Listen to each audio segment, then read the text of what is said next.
Dear students, today we are going to find out another one important question in NEET physics, which is based on wavelength based question, which is based on E is equal to h nu based question.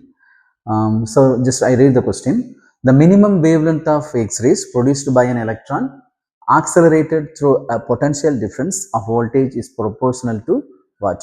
Here what we have to find out is what is the minimum wavelength of X-rays to produce a voltage. We need to find out it.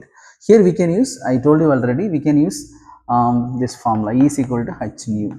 Why do we use this formula? Because the atom is quantized, the electron is quantized, so we can use this formula. Is very smallest particle. Electron is the very smallest fundamental particle, so we can use this formula.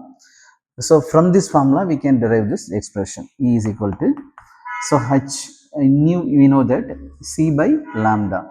The frequency nu is equal to c by lambda. That expression we are going to apply here. Here we are talking about the energy of an electron. Here we can consider as the lambda. See, lambda electron volt. Here the electron, the energy of an electron volt, we just represent that. We can next we just multiply the hc divided by lambda. Here we do the cross multiplication. So electron volt lambda equal to hc.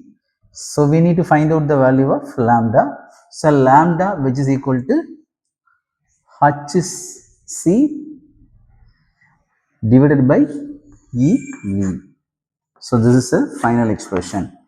Here we can find out the, here with this formula we can easily find out the what is the minimum wavelength of the X-ray produce an electron voltage, electron's voltage. Here the lambda is a minimum, is the required wavelength, minimum wavelength. Here these are the constant value, the Planck constant, the velocity of light, here the electron, electron charge. Here this is only one variable. So finally lambda, which is equal to 1 by v. That is the answer, which means the higher voltage produce higher energy, the wavelength is very short. I just repeat once again,